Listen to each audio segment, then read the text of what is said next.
Paano ang puso ko ito ngayon lumisan ka sa buhay ko?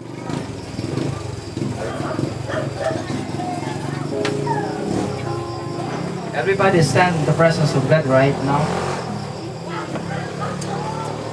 Sa mga sandaling ito, before we pray, ayan po ninyo na yung bawat family, yung mga anak, mga kapatid ni Papang at mga anak ni Papang, just say a prayer right now.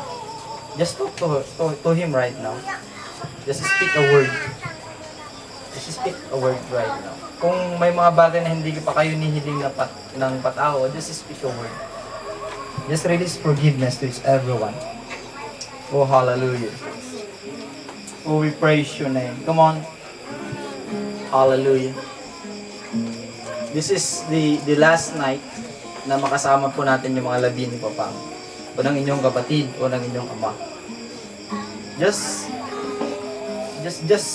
say a prayer. Just say a words. Right now.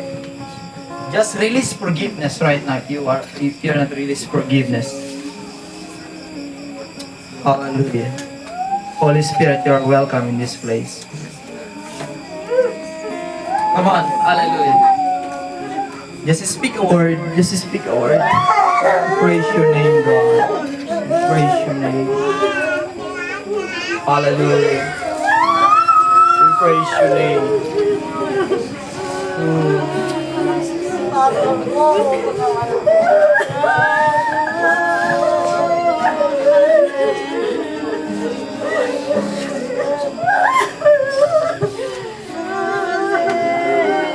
Oh, we praise you.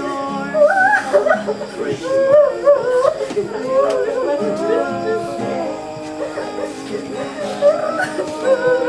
Ikaw ang lakas sa amin. Gagala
sa pag-ibig mo. Gaano man kalayo ang langit,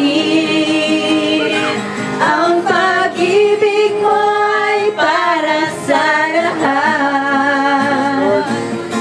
Luluhod kami sa paanan mo, ang pagsambay sa iyo, O Diyos. Gaano man kalayo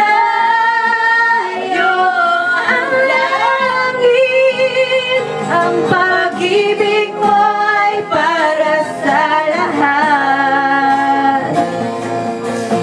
Ikaw ang lakas, ikaw aming Diyos, kagalakan ko. Ikaw ang lakas,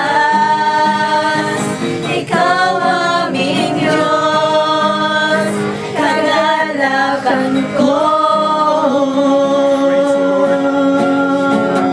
Hallelujah. Praise your name, O God. Hallelujah. Praise your name, Jesus. Hallelujah.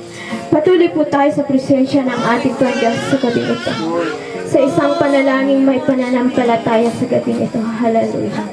Oh, hallelujah, Jesus. Tunay nga, Panginoon, na ikaw ang aming kalakasan, Panginoon. Na kung saan, Panginoon, binibigyan mo kami ng kalakasan para mapagtagumpayan po namin ang mga pagsubok na ito sa aming buhay, Panginoon. Tunay nga, Panginoon, na ikaw ay aming kagalakan sa kabila ng mga pagsubok, pagdadalamhati ng bawat isa sa amin, lalo't higit sa mga naulila, ay ikaw, Panginoon, ang nagbigay ng kagalakan sa aming mga puso, Panginoon. Kaya Lord, sa gabing ito, Panginoon, narito, Panginoon, ang aming mga puso at isipan, Panginoon. Nais po namin, Panginoon, na lumapit sa iyo, Panginoon, na may kababaan, Lord. Nais po namin lumapit sa iyo, Panginoon, na may pagsisisi, Panginoon, sa gabing ito, God. Kaya Lord, hallelujah mula, Panginoon, sa mga naulila, Panginoon. Ipatay na nauna na, Panginoon. Aming Diyos, sa amin silang idinadalangin po, Panginoon.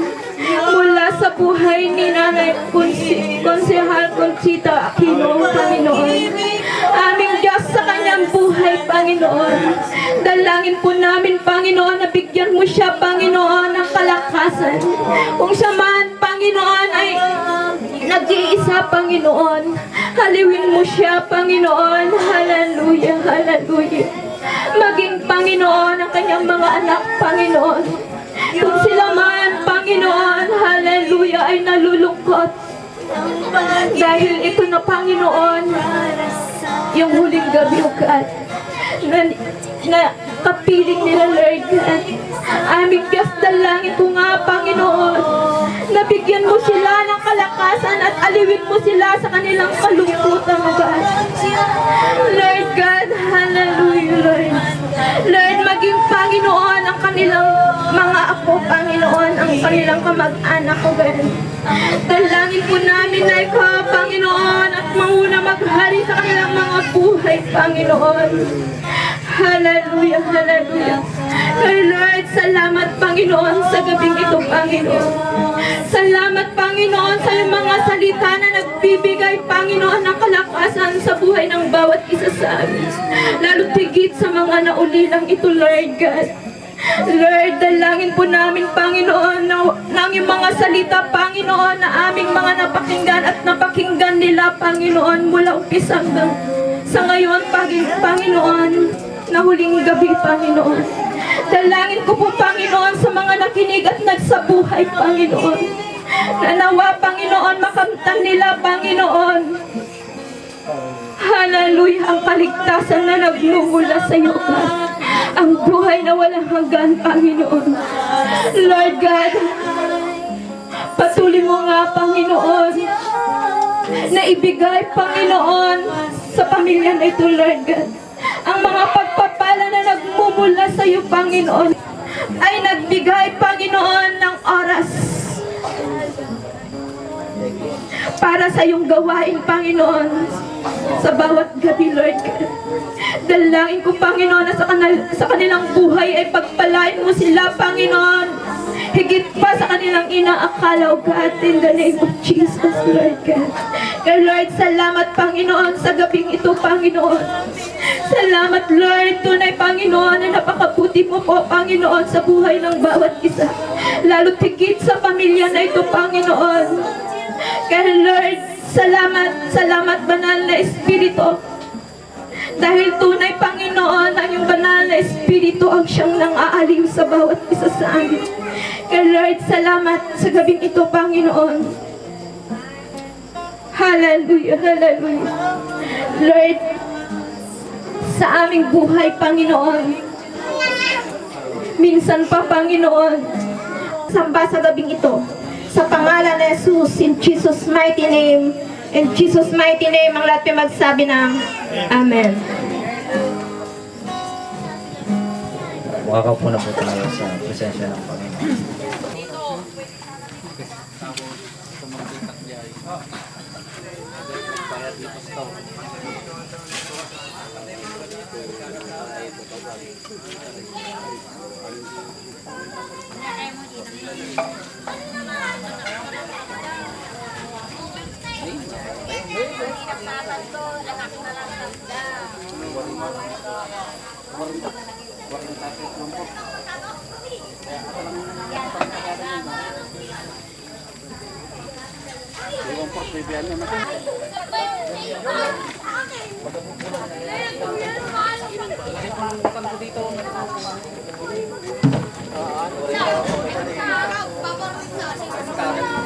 Nandito po.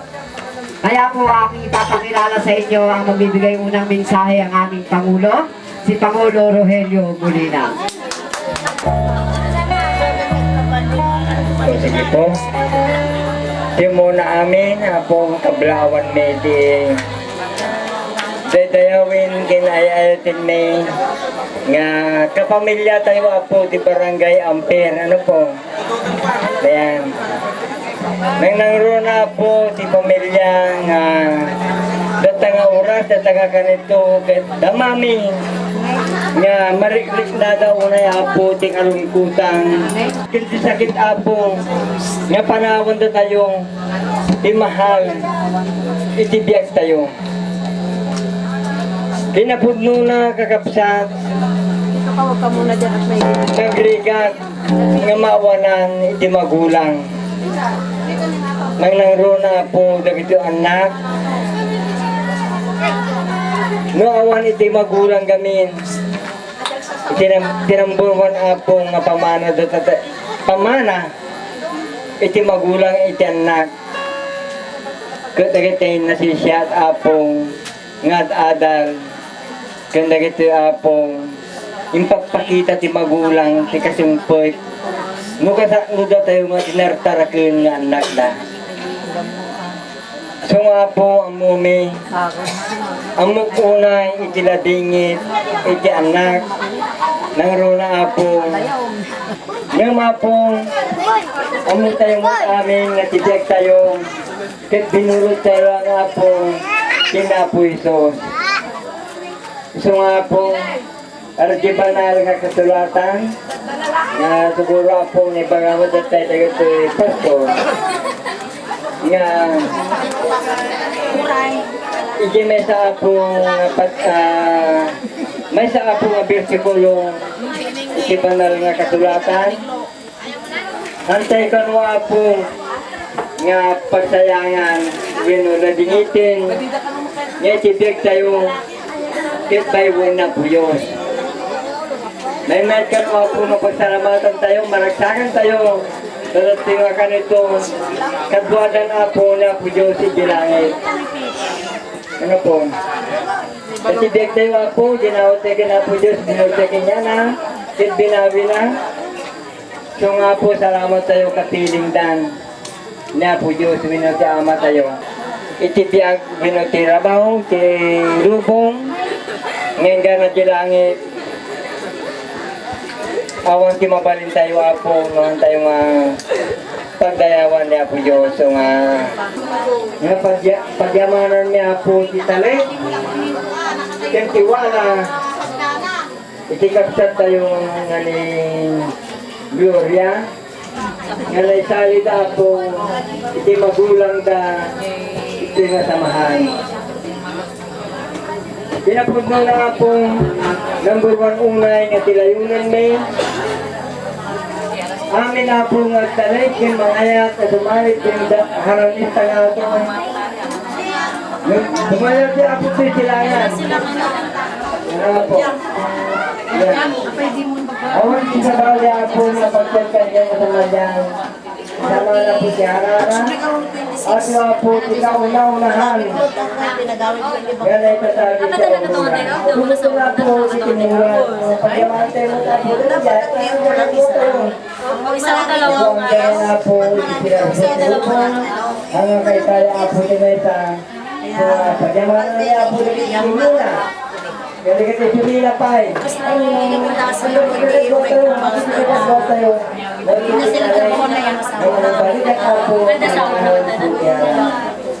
Kaya nga po, nagpunta rin yung pari-parihan, Jerry Bestehan.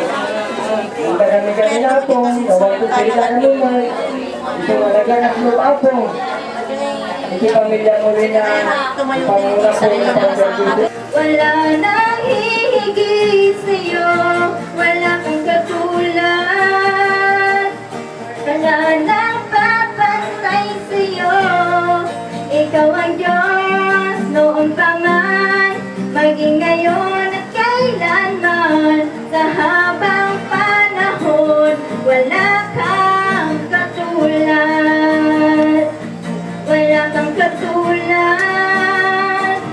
Wala nang hihigit sa'yo, wala kang katulad. Wala nang papantay sa'yo, ikaw ang Diyos noon pa man, maging ngayon at kailanman. Sa habang panahon, wala kang katulad. Sa habang panahon, wala kang katulad. Sa Diyos po sa buhay. God, hallelujah. Tunay nga na walang katulad ang ating Panginoong Diyos sa gabing ito. It's not like you. Our God is greater. Our God is stronger. God, you are higher than any other. Our God is healer, awesome and power. Our God, our God. Amen. Hallelujah. Isa nga pong palakpak sa ating Panginoong Diyos. Amen. Sino pong nagagalak sa gabi nito? Amen. Amen. Masaya na po ang bawat isa. Umaasa po ako na masaya ang bawat isa. At maluwag na po ang dibdib ng bawat isa. Na ipinapasa-Diyos na natin ang buhay na ni Uncle sa gabi nito. At sa gabi kong ito, sino na pong handa makinig ng salita ng ating Panginoong Diyos? Ang tagapagsalita ng ating Panginoong Diyos. Siya po ay ministro ng ating Panginoong Diyos, hindi lang po sa Ampere. Kundi umabot na po siya sa ibang bansa. Nag-minister na siya sa ibang bansa. At siya po yung ginamit ng ating Panginoong Diyos para maging international po ang gawain ng ating Panginoong Diyos. Ang Diyos yung kumikilos sa kanyang buhay. Kaya't malugod ko pong ipinapakilala sa inyo ang buhay po ni Reverend Pastor Louie Manantan. Salamat po, mahal na MC. Amen. Ang ating pong MC ay registered nurse din sa kapurihan ng Panginoon. Pero kasama po natin siyang naglilingkod sa Panginoon. Palakpakan po natin ang Diyos. Muli isang mapagpalang gabi po sa ating lahat sa pangalan ng ating Panginoon. In behalf of our family, ako po na bilang isang apo ng ating mahal na lolo, ay pinapaabot po namin ang aming pasasalamat sa inyong ekspresyon ng inyong pagmamahal sa amin.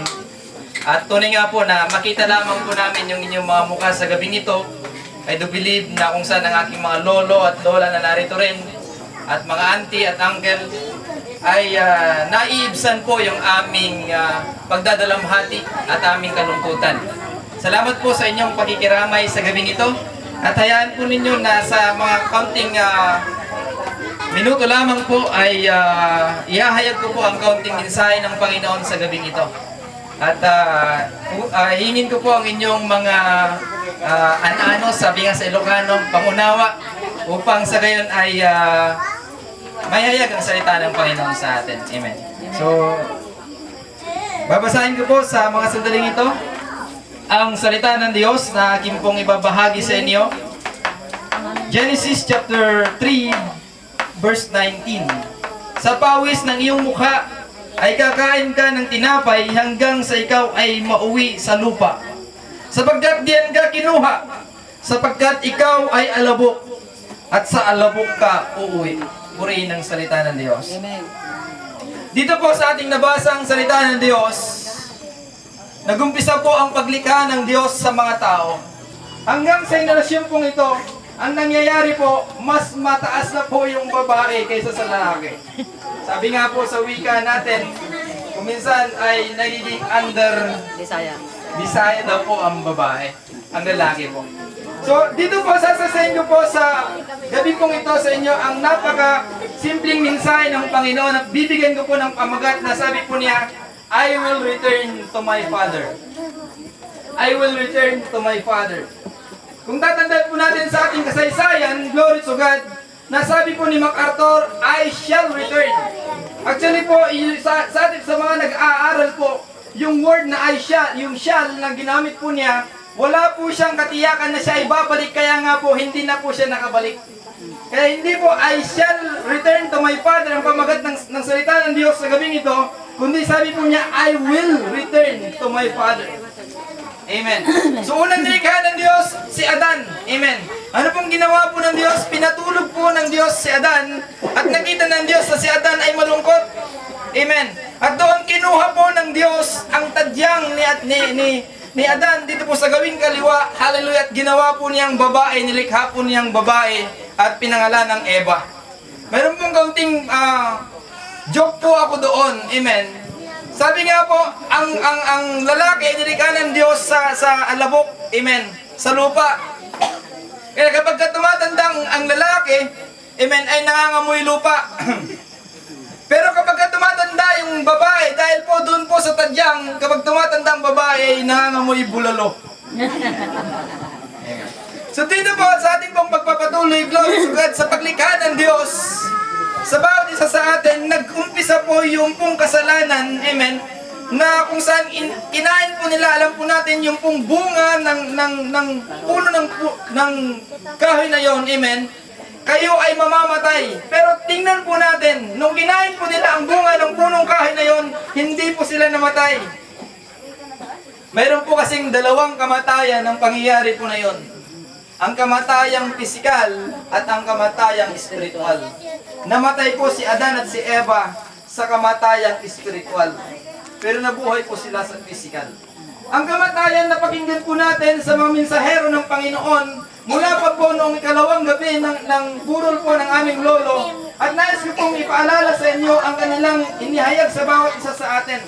Pastor Claudius tells us, hallelujah, na kung saan ang kamatayan ay ito po ay isang malaking bahagi o kaginhawaan sa bawat isa sa atin at pagpapala.